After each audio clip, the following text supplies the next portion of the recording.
이 시간 저희들이 마가복음 16장을 읽었습니다. 오늘로 해서 마가복음이 끝나게 됩니다. 마가복음 16장은 부활의 주님께서 제자들을 만나는 장면이 나오고 있습니다. 우리 주님은 부활하신 주님이십니다. 살아계셔서 지금도 함께 하시는 주님이심을 우리가 기억하길 원합니다. 그 부활의 주님께서는 이 세상 끝날까지 우리와 함께하리라라고 약속해 주셨습니다. 우리의 삶 가운데 개입하셔서 함께하시는 주님이심을 우리가 기억하길 원합니다. 여러분 오늘 성경에 보니까 16장 3절에 보니까 안식일이 지나고 이제 안식 후 첫날 주일이 되었습니다. 주일날 막달라 마리아, 야고보의 어머니 마리아와 살로메가 예수님의 무덤으로 달려가고 있는 모습을 보게 됩니다. 그들은 가면서 향품을 가지고 갑니다. 3절에 보니까 이렇게 그들은 걱정을 합니다. 서로 말하되 누가 우리를 위하여 무덤 문에서 돌을 굴러주리요. 이런 걱정을 가지면 우리가 여자의 몸으로 가는데 그 큰 무덤을 덮고 있는 그 큰 돌, 그걸 누가 더 굴러줄까? 그게 굴러져야지만이 그 시신에 향품을 바르고 할 텐데 이런 이제 걱정을 하면서 갑니다. 그런데 그들이 무덤에 도착했을 때는 깜짝 놀랄 일이 벌어지게 됩니다. 무덤 문이 이미 열려 있고 큰 돌이 가려있던 큰 돌이 굴려서 내려가고 없었던 것입니다. 화들짝 놀라며 안으로 들어가니까 거기에서 한 청년을 만나게 됩니다. 천사인 만나게 되는데 그 청년의 소리를 듣게 되는 장면이 나오고 있습니다. 여러분 때로는 우리는 무덤에 도달할 때까지에 대해 일은 알지 못합니다. 그러니까 이 여인들이 무덤이 만약에 열려 있었다라고 또 예수님께서 이미 그들에게 말씀하신 대로 예수님께서 사흘 만에 부활할 것이 다시 살아날 것이다라고 제자들에게 말하고 외쳤는데 그 말씀을 믿고 신뢰하고 또 인정하며 갔다라면 또 달랐을 것입니다. 그러니까 무덤에 이르기 전까지는 그들의 걱정이 마음 가운데 있는 걱정은 어떤 걱정이냐면은 돌을 누가 굴려줄까? 우리가 무덤문을 열 수 없는데 누가 좀 열어줄까? 이 생각으로 서로 말하면서 의논하면서 갔다라고 말합니다. 그런데 무덤에 도착하고 보니까 부활의 주님으로 인하여 그들이 염려하고 또 논의하고 얘기했던 것들이 아무런 의미가 없음을 알게 됩니다. 여러분 때로는 우리는 이 세상에 살아가면서 결국 우리가 맞이하지 않을 그러한 걱정 가운데 우리가 머무는 것이 있습니다. 그리고 그것은 아무것도 아닌데 그 생각에 사로잡혀 서로 의논하고 머리를 맞대는 경우도 때로는 있습니다. 우리가 이것저것 행하는 것 어떻게 할까 이렇게 할까 저렇게 할까 그런데 마지막에 그 일을 닥치고 보니까 그건 아무것도 아니며 생각하고 의논했던 것들이 아무런 의미가 없어지는 경우를 우리가 많이 봅니다. 예를 들어서 사두개인들이 그렇게 말하죠. 예수님께 와서 7 형제가 있었는데 이렇게 다 죽고 그 여인도 이제 죽었다. 그런데 누구의 아내가 될 것인가 하면서 말할 때에 우리 주님께서는 그들이 말씀도 너희들은 알지 못하고 하나님의 능력도 알지 못하기 때문에 오해하였다라고 그 사두개인들을 꾸짖는 것을 말합니다. 부활이 없다라고 말하는 그들에게 주님께서는 그렇게 가르치심을 우리는 너무나 잘 압니다. 우리가 때로는 이 세상에 살면서 우리가 오해하고 하나님의 능력을 알지 못하기 때문에 하나님의 뜻을 알지 못하기 때문에 오해하고 살아가는 것들이 있습니다. 그들이 오면서 그렇게 염려했지만은 무덤에 도착하니까는 무덤 문은 열려 있었고 부활의 주님의 소식을 이 천사들로부터 듣게 됩니다.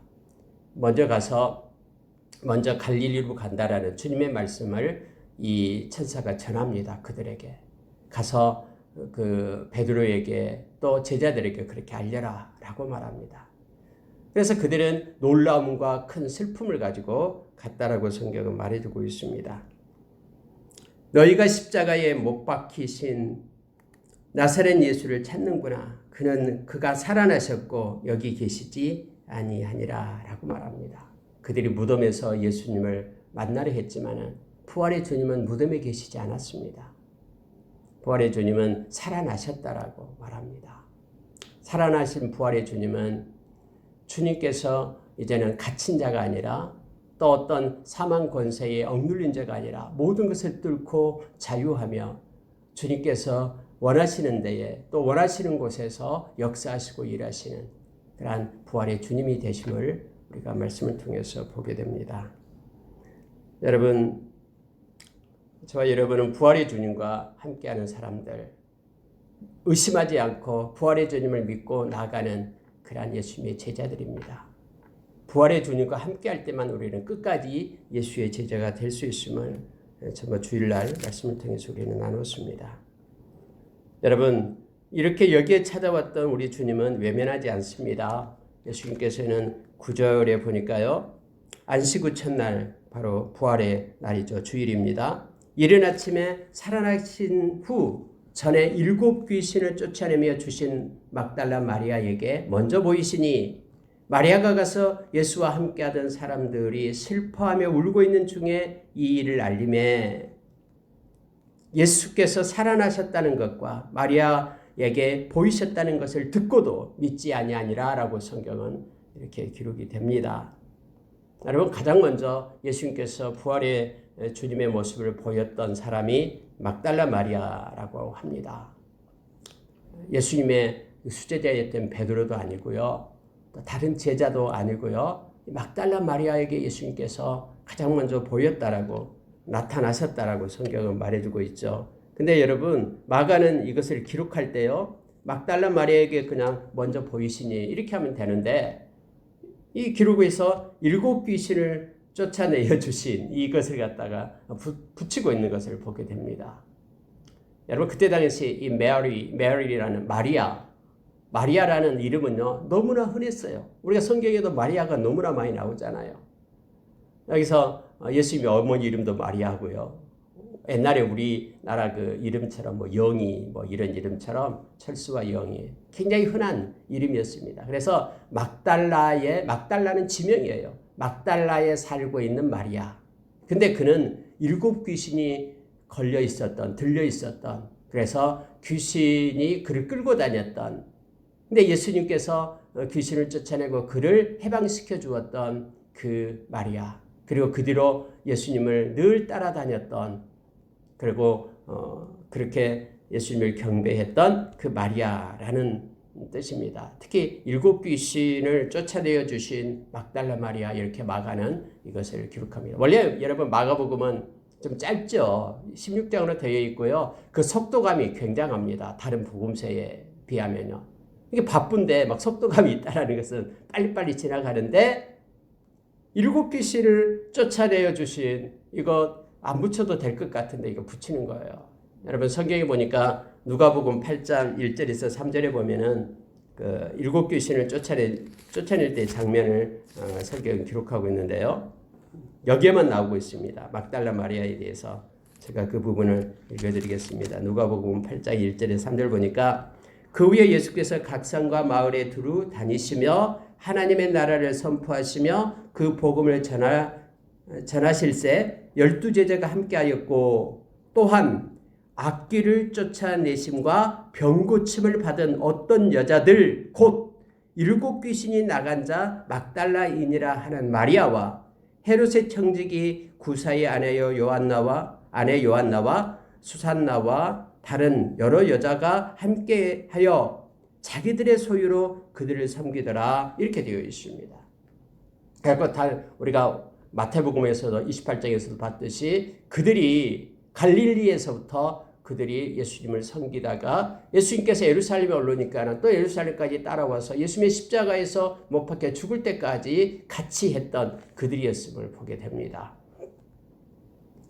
여기서 12 제자와 그 다음에 병고침 받고 악귀를 쫓아낸, 마귀를 쫓아냈던 특히 7 귀신 나간 그런 막달라인 마리아를 언급하고 있음을 보게 됩니다. 여러분, 우리가 하나님의 은혜는 우리가 사함 받은 것만큼 또 하나님의 사랑을 느낀 것만큼 그 은혜를 받은 것만큼 우리는 하나님을 사랑하고 또 하나님과 함께 할 수 있다라는 거 우리 너무나 잘 압니다. 만약에 내가 죄사함 받는 것이 느껴지지 않는다 그러면은 우리의 죄를 사해 주신 십자가의 은혜로 사해 주신 그러한 주님의 은혜에 우리가 어떻게 감사할 수 있겠습니까? 그래서 우리가 늘 성령님께 우리가 늘 기도하고 나가는 것은 하나님의 그 은혜의 깊이를 깨닫게 해달라고 우리가 기도하며 하나님의 그 사랑을 알게 해달라고 기도하며 나가야 됩니다.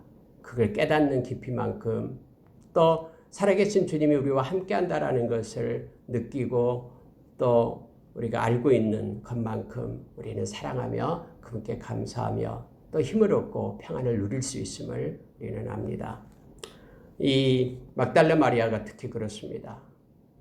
그가 일곱 귀신이 들려서 정말로 귀신에게 붙들려서 살아가는 정말로 소망이 없는 그였는데 우리 주님께서 함께 했기 때문에 너무나 예수님의 그 은혜에 감사해서 가장 열렬하게 또 가장 깊이 있게 주님을 따랐던 그러한 여자였음을 알게 합니다. 그래서 예수님은 부활하신 후 막달라 마리아의 그 마음을 알기 때문에 그에게 나타나셔서 가장 먼저 나타나셔서 만나주셨음을 우리는 묵상할 수가 있습니다. 제자들의 모습은 어떠한가를 성경은 10절에서 이렇게 표현합니다. 슬퍼하며 울고 있는 중에 이 일을 알림에 이렇게 되어 있습니다. 여러분 제자들은 지금 낙심 가운데 있었습니다. 예수님은 십자가에 못 박혀버렸고 그들에게는 말씀이 없었어요. 예수님께서 못 박히시기 전에 수없이 복음서에 보면은 내가 죽게 될 것이다. 그러나 내가 살아나게 될 것이다. 라는 것을 말씀했는데 제자들은 죽게 될 것이다. 라는 말 그리고 뒤에 부활의 주님을 대해서는 생각을 안 하고 있었습니다. 그렇기 때문에 그들은 낙심하고 슬퍼하며 울고 있었다라고 성경이 말합니다. 여러분 우리도 마찬가지예요. 만약에 우리가 이 세상으로만 끝난다 그러면은 고린도전서 15장 바울 사도가 말씀한 것처럼 우리가 이 세상에서 예수 믿는 사람이 이 세상에서 가장 그렇게 불행한 사람, 불쌍한 사람일 거예요. 그러나 우리는 이 세상으로 끝나는 자가 아니고요. 영원한 하나님의 나라의 백성임을 우리는 기억하기 때문에 우리가 가장 행복한 자가 되는 것이죠. 이 제자들도 지금 부활의 주님, 우리가 부활하고 살아계신 주님과 주님이 우리와 함께한다는 사실을 알지 못하기 때문에 그들에게는 슬픔에 쌓여있고 울고 있는 자 중에 있다라는 것을 알게 됩니다. 여러분 지금 그들이 울고 있을 때에 이 마리아가 가서 만났을 때에 예수님은 부활하지 않았습니까? 부활하셨죠. 살아계시고 계시는 것이죠. 그럼에도 불구하고 그들은 부활의 주님을 알지 못하고 깨닫지 못하기 때문에 슬퍼하며 우는 자의 삶을 살았음을 보게 됩니다. 그 순간이요. 그러나 그들이 다음에 예수님을 만나고 나서 기쁨이 충만하게 됩니다. 부활의 주님을 만나고 너무너무 여러분 누가복음에도 그렇고요. 누가복음 24장에도 그렇고 요한복음에도 보면은 20장 21장에 보면은 부활의 주님 만나고 나서 그들은 가장 먼저 평안과 기쁨이 가득했거든요. 우리의 마음 가운데도 우리의 삶 가운데도 어떤 조건에 있든 살아계신 주님이 우리와 함께할 때만 우리에게 기쁨과 평안이 있게 됩니다. 그렇지 않으면은 이렇게 예수를 믿는 자로 있었지만은 예수 믿는 제자들이 이때 당시에도요 슬퍼하며 우는 삶을 살 수밖에 없음을 알게 합니다. 그런데 그들에게 예수께서 살아나셨다라고 마리아가 가서 말합니다. 그리고 마리아에게 나타났다라고 그렇게 말해도 그걸 듣고도 믿지 않았다라고 성경은 표현하고 있습니다. 여러분 12절에 보니까는 엠마로 내려가는 두 제자의 모습이 나타납니다. 여러분 누가복음에는 이게 좀 자세하게 나오죠. 그 글로바라는 그런 그 제자의 이름까지도 나옵니다. 근데 여러분 성경을 보십시오. 예수께서 살아나셨다는 것과 밑에 보면은요. 그 중에 12절입니다. 그들 중 두 사람이 걸어서 시골로 갈 때 엠마로라는 곳으로 내려갑니다. 예수께서 다른 모양으로 그들에게 나타나시니 여러분 이 말씀 가운데요. 다른 모양으로 나타나셨다라는 말씀이 있습니다. 아예 평상시 예수님의 모습으로 나타났다면 그들이 모를 리가 없었겠죠. 근데 엠마로 내려간 두 제자가요. 함께하는 말씀을 풀어주시는 그런 예수님을 깨닫지 못합니다. 그들이 유스카교에 들어갈 때에 들어가서야 이제 말씀이 그들을 붙잡게 될 때 그때야 깨닫게 되는 것이죠. 그리고 예수님이 순식간에 사라집니다. 그럴 때에 우리가 그분이 말씀을 풀어줄 때에 우리의 마음이 뜨겁지 아니하더냐 하면서 깨닫고 다시 올라오는 거예요. 그들 올라와서 제자들에게 가서 말합니다. 그 내용이 성경에 기록되어 있죠. 근데 제자들이 이미 부활의 주님을 그때는 만난 후였어요.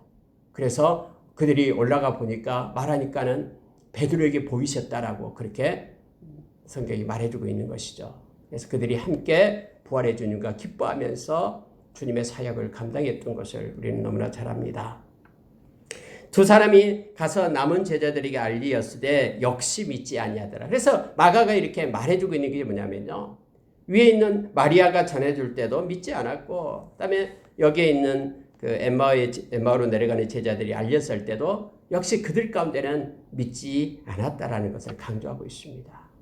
그러면서 이 말씀을 보고 있는 저와 여러분으로 하여금 우리 주님, 부활의 주님을 믿을 것을 요청하고 있는 것입니다. 만약에 우리가 부활의 주님, 살아계셔서 우리와 함께하는 그 주님을 우리가 믿지 못한다면 우리는 믿음으로 가는 자가 아니고요. 예수님의 제자가 될 수 없음을 성경은 말해주고 있죠. 의심하는 자는요. 여러분 한번 보십시오. 예수님이 나타나셔서 어떻게 하셨는가 14절에 이렇게 말합니다. 그 후에 11 제자가 음식 먹을 때에 예수께서 그들에게 나타나사 예수님께서 이렇게 말씀합니다. 그들의 믿음 없는 것과 마음이 완악한 것을 꾸짖으시니 이는 자기가 살아난 것을 본 자들의 말을 믿지 아니함일러라 라고 말합니다. 예수님께서 꾸짖었어요. 첫째는 예수님의 말씀을 믿지 못했죠. 예수님께서 그토록 예수님이 십자가에 돌아가시기 전에 제자들에게 말했잖아요. 내가 사흘 만에 살아나리라. 오히려요 제자들의 믿음이요 이 대제사장이나 서기관들 그들보다도 믿음이 더 없는 거예요. 그들은 막 예수님이 살아날 것을 믿고 막 이 병사들을 지키게 했잖아요. 물론 그들도 살아났다는 소식을 듣고 믿지도 않고요. 사실은 알았지만 또 믿음은 갖지 않았다라는 것을 우리는 너무나 잘 알고 있죠. 그런데 여러분 여기서요 예수님께서 제자들에게 나타나가지고 말씀하신 게 뭐냐면 믿음 없는 것을 꾸짖었다라고 얘기합니다. 이 세상에서 가장 존귀하고 가치 있는 것은 믿음입니다. 그래서 우리가 주님 만날 때에 이 믿음 때문에 우리는 주님으로부터 칭찬을 받고 또 영광까지 받는다라고 하죠. 우리 주님께서 우리를 존귀케 여기는 근거가 믿음이다라고 말합니다. 그게 베드로전서 1장 7절이고요. 또 헤브리서 11장 6절에서는 하나님을 기쁘게 하고 하나님께 영광 돌릴 수 있는 것은 믿음이에요. 믿음을 가지고 있을 때 믿음이 없이는 하나님을 기쁘시게 하지 못한다고 말해주고 있잖아요. 근데 거기서도 여러분 그럼 뭘 믿어야 되냐 그러면은 하나님이 계신 것. 이 말은요 하나님이 살아계신 것을 믿어야 된다라는 거예요. 어떤 순간에도 하나님이 살아계심을 우리는 믿는 거고요. 또 하나님을 찾을 때 그분이 우리에게 좋은 것으로 상 주시는 하나님, 우리를 구원해 주신 그 하나님이심을 우리가 믿어야 된다라고 말하고 있습니다. 예수님은 제자들에게 믿지 않는 것, 믿음이 없는 것을 꾸짖었다라고 얘기합니다. 그것은 뭐 때문에? 마음이 믿지 않았다라는 거예요. 막 마리아가 예수님 만났다라고 말하고 엠마오로 내려가는 두 제자들이 예수님 만났다라고 얘기했는데도 불구하고 그들 중에는 다른 우리가 여러분 마태복음 28장에는 덜어는 그들 중에 일부가 예수를 믿지 않았다라고 표현되고 있죠. 여기서는요 제자들이 믿지 않는 것에 대해서 예수님이 꾸짖었다라고 말씀하면서 마음에 완악한 것을 꾸짖었다라고 말합니다. 마음이 예수님을 믿지 않으면요 그런 예수님을 믿는 자가 아니죠. 우리가 로마서 10장 10절의 말씀처럼 마음으로 믿어 의에 이른다라고 말합니다. 하나님의 의에 이르는 거예요. 의론자가 되는 거예요. 그러나 이 마음이 믿지 않은 것 이것이 바로 완악함이다라고 말합니다. 디모데전서 4장 1절부터 여러분 5절에 보면은 믿음에서 떠난 자들이 있다라고 얘기하면서 그들은 그 믿음으로 떠나기 때문에 마음이 화인 맞아서 이 마음이 우리 주님을 믿지 않는 거예요. 그래서 그들이 외식하게 되고 거짓 가운데 거하게 되고 귀신의 가르침을 따르게 된다라고 말하고 있는 것이죠. 그러니까 예수님께서 완악함을 꾸짖는 것은 뭐냐면은 마음으로 그들이 예수님을 믿고 있지 않다라는 거예요. 믿음이 없는 것 그리고 완악함을 가지고 마음이 완악한 것 그걸 꾸짖었다라고 얘기합니다. 성경에 그렇게 주석을 달아요. 이는 자기가 살아난 것을 본 자들의 말을 믿지 아니함이라 해서 부활의 주님을 믿지 않았다라고 말합니다. 여러분 오늘날에도요 이 많은 크리스찬이라는 어떤 이름표를 달고 있으면서도 부활의 주님을 믿지 않는 이들이 있어요. 지금도 살아계셔서 우리와 함께 하시는 그 주님을 믿지 않는 이들이 있어요. 그냥 지식적으로만 머리로만 그냥 생각하는 이들이 있습니다. 우리 주님은 이것을 슬퍼하면서 그리고 꾸짖습니다. 정말로 주님은 살아계셔서 우리가 말씀의 눈으로 마음의 눈으로 주님을 바라보는 그런 믿음의 사람들이 우리가 다 되기를 원합니다. 예수님께서는 우리가 15절에서 이렇게 말합니다. 너희는 온 천하에 다니며 만민에게 복음을 전파하라. 믿고 세례를 받는 사람은 구원을 얻을 것이요 믿지 않는 사람은 정죄를 받으리라. 예수님께서 이 말씀을 하시는데요. 이 말씀을 묵상하면 너무나 큰 은혜가 있죠. 너희는 온 천하에 다니며, 이때 천하로 우리는 해석이 됐습니다. 근데 이게 천하가 뭐냐면 코스모스예요. 코스모스라는 것은 세상이죠, 세상. 그러니까 온 천하에 다니며 그러면은 모든 세상에서 이런 뜻이에요. 모든 세상에, 이 한국 땅에서도 아프리카 땅에서도 이슬람 국가에서도 또 공산권에도 모든 세상 열방 가운데 이 다니며라고 말하는 것은 우리가 마태복음 28장에 너희는 가서, 이 가서와 같은 뜻이거든요. 다니며. 근데 마치 우리가 이게 능동태로 쓰이는 것 같죠. 근데요, 문법을 분석해 보면 이건요, 중간태나 수동태로 나타낸 거예요. 이게 무슨 뜻이냐면요, 수동태나 중간태라는 것이 무슨 뜻이냐면요, 보냄을 받았다라는 뜻이에요.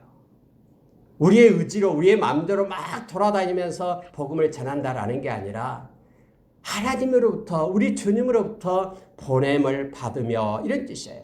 그래서 여러분요, 우리 주님이 심지 않은 것은요, 이렇게 다 뽑히게 되어 있습니다. 우리가 자의적으로 어디 가서 막 전한다라는 뜻이 아니에요. 물론 중간태가 될 때는 두 가지가 다 들어갑니다. 우리의 마음과 자유의지가 있으면서 주님께서 함께 하시고 그 주권 가운데 있게 되는 것을 얘기하죠. 그래서 여러분, 우리가 하나님께서 하나님의 손에 의해서 우리가 인도함을 받아야 된다라는 거예요. 이 다니다라는 것은 우리 마음대로 다니다라는 것이 아니에요. 그냥 우리가 수동태로 쓰고 있습니다. 분사이면서 수동태가 되는 거죠. 그래서 하나님이 함께 하십니다. 하나님의 손이 함께하고 성령의 인도하심을 받으면서 말씀을 온 천하에 전해야 됨을 알게 하는데요. 만민에게 복음을 전파하라 라고 말합니다.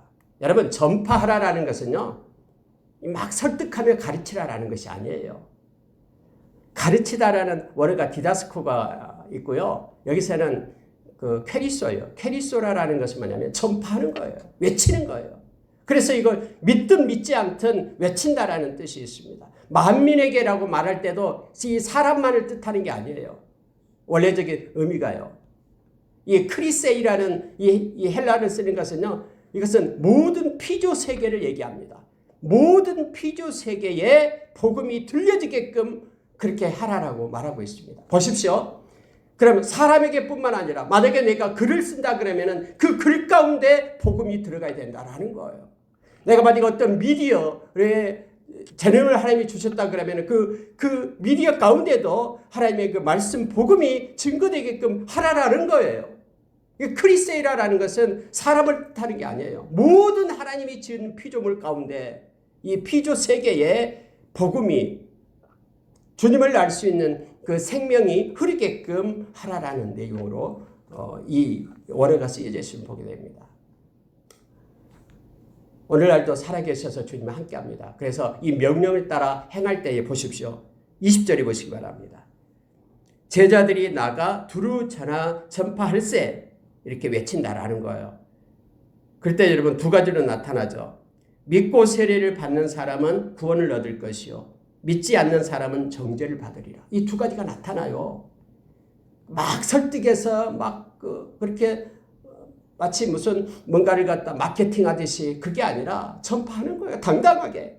그러면은 믿는 자는 구원을 받고요. 믿고 세례를 받는다. 여러분 세례를 받는다 저번에 뜻 우리 알잖아요. 세례는요, 연합한다라는 거예요. 주님을 모시고 받아들이고 주님과 함께하는 자, 믿고 주님과 함께하는 자는 구원을 얻을 것이고, 그러나 믿지 않는 자 나오잖아요. 믿지 않는 자는 정죄를 받으리라. 라고 말씀하고 있는 거예요. 그래서 이 말씀 붙들고요, 제자들이 나갑니다. 그럴 때 주께서 함께 역사하사, 20절에 보니까요, 주께서 함께 역사하사 그 따르는 표적으로 말씀을 확실히 증언하시니라 라고 성경은 기록되고 있습니다. 살아계신 주님이에요. 살아계신 주님이 함께 한다라는 거예요. 부활의 주님이 함께 해서 함께 역사하사 이겁니다. 여러분, 이게 어떤 뜻이냐면요, 19절의 말씀 보면 주 예수께서 말씀을 마치신 후에 하늘로 올려지사 하나님 우편에 앉으시니라 이렇게 되어 있죠. 여러분, 예수님께서 이제 승천하셔버렸어요. 그럼 이 세상에는 없고 함께하지 않고 멀리 떨어져 있습니까? 아니요. 여기서 보니까 하나님 우편에 앉으셨다라는 것은요, 지금 통치하고 있다라는 뜻이에요. 누워서 지금 한쪽에 가서 쉬고 있는 게 아니에요. 하나님 우편에 앉았다 그런 것은 이 세상을 지금 통치하고 계시는 거예요. 그래서 말씀을 전하고 말씀의 명령을 따라서 순종하는 이들에게 주님께서 함께 역사하사, 이렇게 성경은 20절에서 연결해서 말씀해주고 있는 거예요. 지금도 동일합니다. 살아계신 부활의 주님은 우리와 함께합니다. 어떤 경우에 있든 주님은 우리를 떠나지 않고 우리와 함께 하십니다. 그 주님을 믿고 의지하는 것이 믿음이고 예수님의 제자가 됨을 알게 합니다. 믿는 자에게는 이런 표적이 따른다면서 우리로 하여금 예수 그리스도의 이름의 권세로 살 것을 요청합니다. 그들은 내 이름으로 귀신을 쫓아내며 권세가 있습니다. 예수의 이름의 권세, 그것으로 우리를 살아가는 제자들입니다. 새 방언을 말하며 뱀을 집어 올리며 무슨 독을 마실지라도 해를 받지 아니하며 병든 사람에게 손을 얹은 즉 나으리라 라는 예수 이름의 권세를 우리에게 주신 것입니다. 우리가 비록 이 세상에 살지만 저와 여러분은 예수 그리스도의 제자로서 부활의 주님과 함께하는 사람이다라는 것을 기억하며 어떠한 경우라도 주님을 바라보는 믿음을 가지고 주님께 영광 돌리고 또 우리의 마음 가운데 이 믿지 못해서 슬퍼하고 울고 있는 제자들처럼 또 마음이 완악해서 부활의 주님을 깨닫지 못하고 알지 못하는 그러한 자가 아니라 부활의 주님과 교통하며 친밀한 가운데 우리의 남은 생을 살아가는 저 여러분 되기를 원합니다. 함께 기도하겠습니다.